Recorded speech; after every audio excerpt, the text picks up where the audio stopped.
Hello everyone. This week we'll be talking about Toyota's new plant in Ghana, and we'll consider if President Addo is a globalist.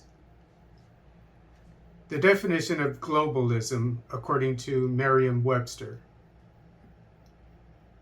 a national policy of treating the whole world as a proper sphere for political influence. Compare imperialism and internationalism. Pan-Africanism. Pan-Africanism stresses the need for collective self-reliance. Pan-Africanists believe that solidarity will enable the continent to fulfill its potential to independently provide for all its people. Advocates of Pan-Africanism often champion socialist principles and tend to be opposed to external political and economic involvement on the continent. According to Cambridge economist Ha-Joon Chang, in his book Kicking Away the Ladder: Development Strategy and Historical Perspective, the developed countries of today develop their economies by using infant industry protection and export subsidies. Infant industry protection, an example of that would be Kantanka Motors, the Ghanaian government maybe placing a tax on foreign cars coming into Ghana. A good example of this policy is what the South Koreans did when I was living there in South Korea from 2005 to 2008. They put 100% tax on all imported cars. So if someone was driving a $50,000 Mercedes, it cost them $100,000 in South Korea. And anytime you saw someone driving a Mercedes, you could just tell by looking at them that they were rich. And so this helped the domestic car companies like Hyundai and Kia, because nowadays they're exported to many countries. And the South Korean cars are very popular. And an example of export subsidies would be if say Kantanka had a deal to sell cars in Sierra Leone, and they were going to sell 1,000 of them, each one for $10,000. So you're looking at basically $10 million. And what the Ghanaian government could do to encourage that and to make it more profitable for its automobile industry is to not tax the Kantanka Automobile Company for exporting it for selling its cars. And so this would come back to the government because more jobs would be created, because they would save money and they would be able to invest that money in their manufacturing plant. So this is a form of export subsidies. 19th century German economist Friedrich List stated in his masterpiece, The National System of Political Economy, that Britain perfected infant industry promotion, which he believed was the key to economic growth for developing countries. Friedrich List was from the beginning of the heyday of Germany, of modern Germany. That was from around 1840 to the First World War. They were known for for Germans were known for their scientific advances, military advances,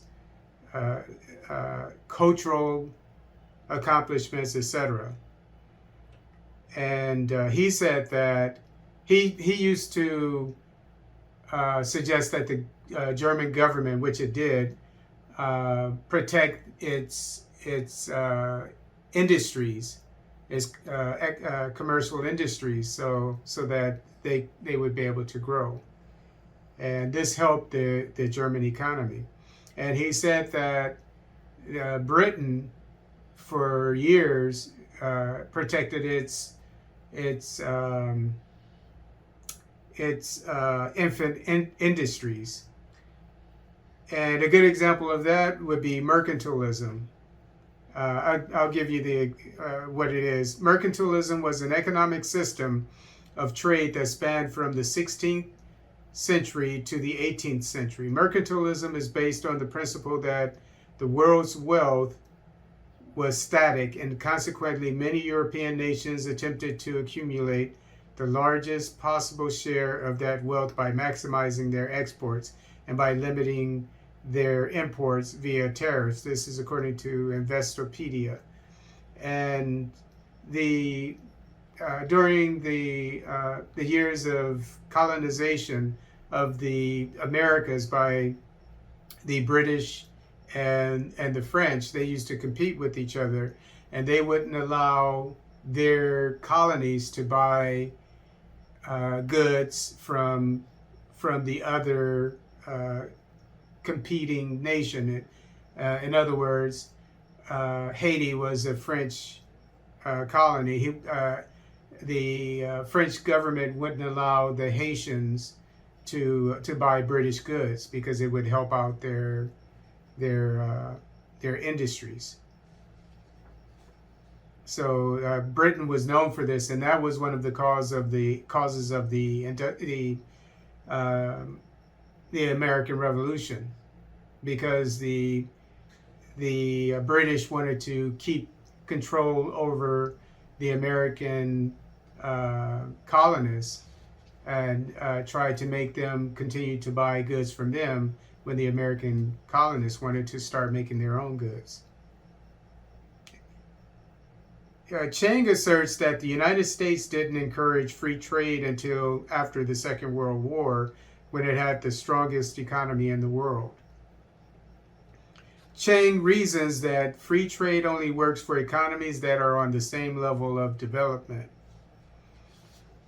In other words, say the United States wanted to have a bilateral trade policy, which happens a lot in Africa with China and individual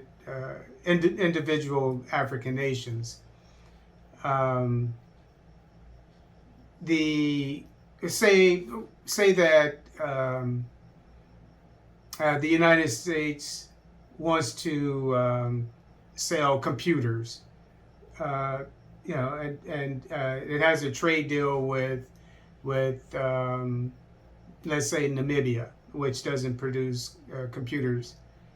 By selling, or say that Namibia sells computers or makes computers and wants to compete with the American computer companies, Dell, HP. I don't think HP is American, but you get the point. The really strong world, internationally known computer companies. And there's an upstart computer company in Namibia. There's no way that the Namibian company would be able to compete in a free trade situation with Dell, HP, and Acer, similar companies, because they buy so much, and when you buy in bulk, the more in bulk you buy, the more things you buy in bulk, the cheaper they get. So, and then the way that they produce things is a lot cheaper. So that's an example of how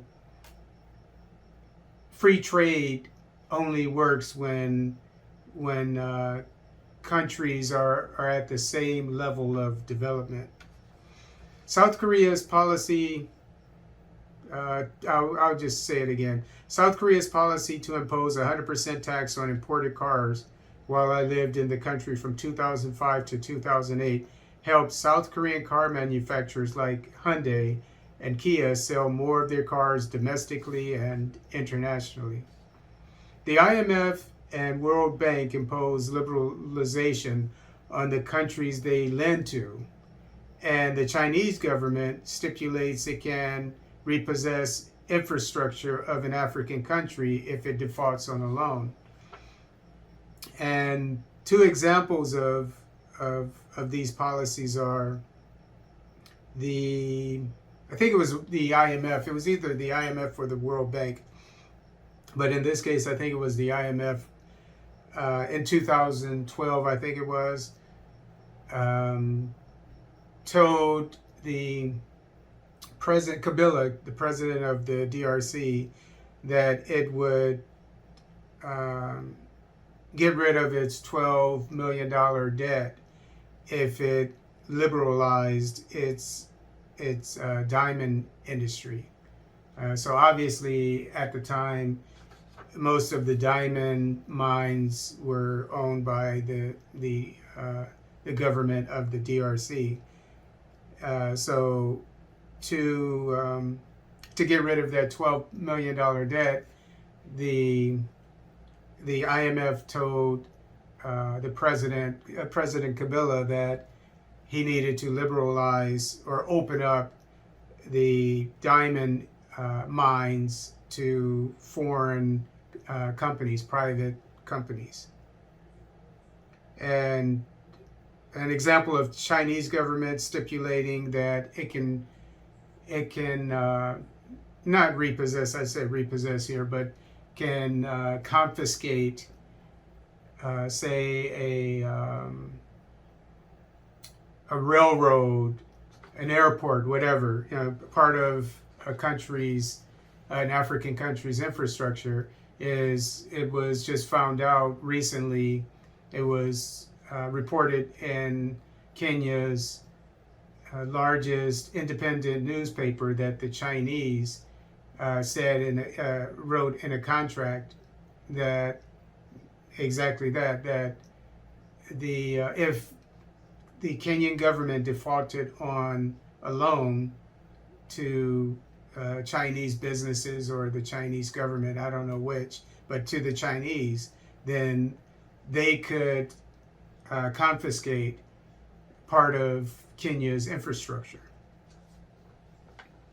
So both of these are ways for outsiders to come into Africa to get a part of its industries and economy.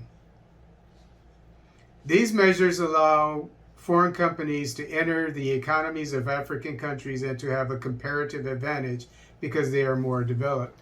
And in the case of the diamond mines, if a company that's been mining for diamonds for over 100 years from, say, South Africa or Australia or Belgium or whatever, Canada, went into the DRC to mine for diamonds, it would be able to extract a lot more diamonds than a local company could in the DRC. When President Addo allowed Toyota to open a car manufacturing plant in Ghana, he gave the Japanese company a comparative advantage over Kantanka Automobile, which he should be giving infant industry protection to. Remember, I gave the example of the South Korean government giving, making things fair in South Korea for its own auto manufacturers by placing a large tax on imported cars, which would make them less attractive. So likewise, President Akufo-Addo should be doing, he should be giving incentives to Kantanka so that it can grow and eventually sell its cars throughout the continent of Africa. But instead, he's allowing the biggest auto manufacturer in the world to come into his country and compete with an infant industry, the Kantanka. Toyota recently began assembling Hilux trucks in Ghana using the semi-knockdown method, SKD method. The SKD method is, I'll read the definition. It stands for, it is another type of manufacturing process which the automotive manufacturers adapt. In this process, the manufacturer partially strips down a vehicle at the origin and reassembles it in another country. This is according to Car Bike Tech. So basically it's similar to IKEA. Maybe some of you aren't familiar with IKEA, but to sell things cheaper, they don't have their stuff assembled. They just put it in boxes, and but it's ready to be assembled when you take it home. So it's pretty simple to assemble it. So likewise, this Toyota plant is not a full-fledged car manufacturing plant. It's just an assembly plant where they get, and I'll go into the details, they get the parts for the Hilux, and then the Suzuki Swift.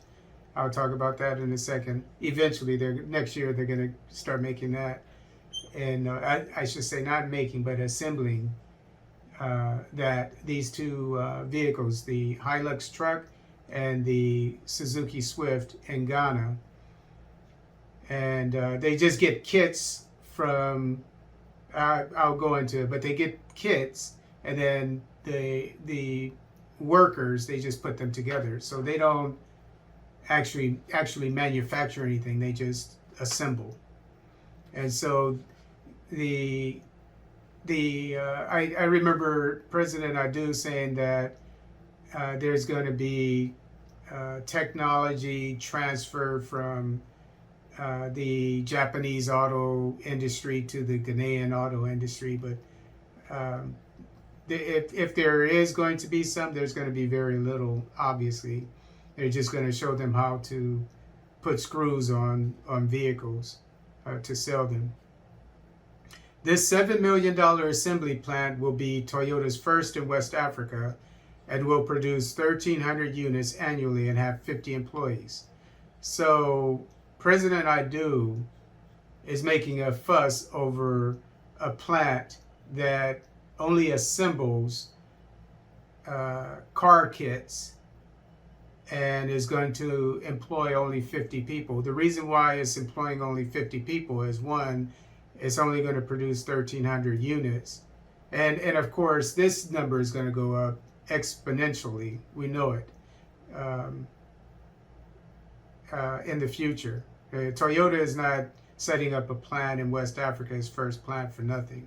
It's looking way down the road, 20, 30, 50 years from now, when it'll be selling millions of cars throughout West Africa. But it only has 50 employees right now. Volkswagen has an assembly plant that produces 5,000 units annually in Ghana and was inaugurated in 2020. So President Akufo-Addo has opened up his country to these foreign auto manufacturers, and so that they can have a comparative advantage over Kantanka, which he should be supporting.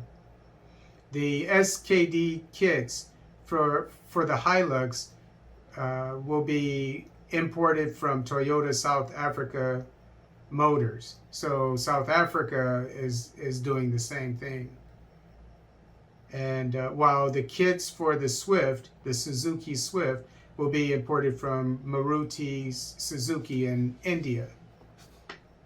And the reason why these two vehicles were no doubt chosen by the Japanese, by Toyota, is because of their popularity and because of their practicality. The Hilux, when I lived in Panama almost 30 years ago, was being sold there because it's the base model pickup truck for Toyota. Toyota is a very reliable company, so it sells cheaply and is very reliable. So this is going to make things difficult for Kantanka. I'm not saying Kantanka is not reliable, and I'm not saying that it's not inexpensive, that it's not reasonably priced, but I am saying that Toyota is sending the best competition that you can imagine for the African market. And similarly, the Suzuki Swift is a compact car. Compact cars are cheap, so it's probably going to sell for about $10,000, no more than $10,000, which is probably affordable for middle class Africans. And it's reliable, somewhat not as reliable perhaps as Toyota, but it's reliable. So Kantanka makes compact cars as well, but this is going to be unfair competition for the domestic car manufacturer Kantanka, and it's going to be very hard I believe for Kantanka to recover from this, if it ever does. Originally, the Toyota Hilux was imported to Ghana with a tax of 20%. So a 20% tax on the 1,300 units that the new plant will be making, if the Hilux were sold for $10,000 each, it would be the Ghanaian government would be able to collect $2.6 million in tax revenue from Toyota. But now it's not able to collect that tax, and it's only going to be employing 50 employees. Ghana's new policy for foreign car manufacturers to assemble their cars using SKD kits is designed, this is a quote, designed to boost the country's economy and employment. I believe this came from President Akufo-Addo. A Toyota spokesperson said, according to this policy, local SKD production can be started without making a major investment. So it's a win-win situation for Toyota.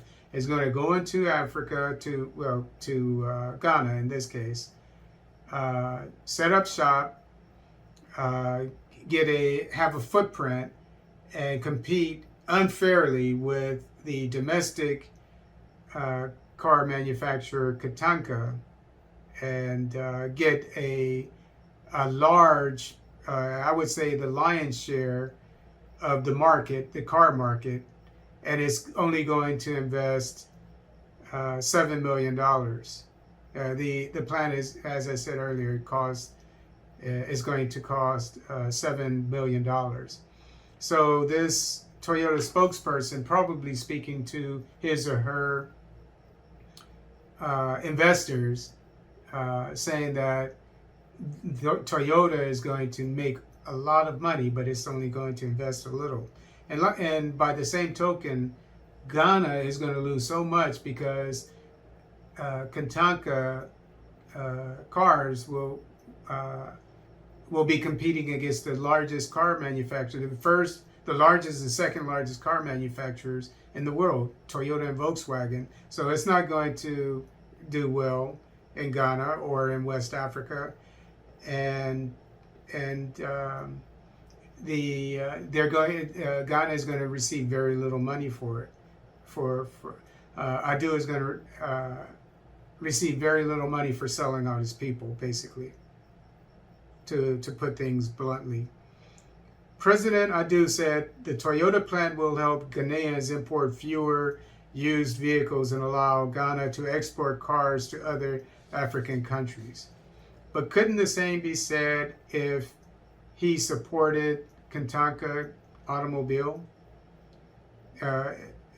by giving it tax advantages, maybe not taxing it at all. That's what I would do if I were president. No tax, steadily, making more. The company would be making more cars, would need more employees. Eventually, it would have tens of thousands of employees, if not more, and selling to all of West Africa, all the nations. President Akufo-Addo should be pushing that, and by giving Kantanka Automobile tax breaks, they would be able to sell their cars cheaper, the way that Toyota is going to do, because of its manufacturing ability, and it would be able to accomplish the same thing that Toyota, and we may as well say Volkswagen, are going to be doing, selling cars at a reasonable price in West Africa and other African countries. Kantanka would be able to do the same thing, and so the Ghanaians would not have to buy as many imported used cars, because Kantanka cars would be sold at a more reasonable price if he would do infant industry protection, as he should as a president.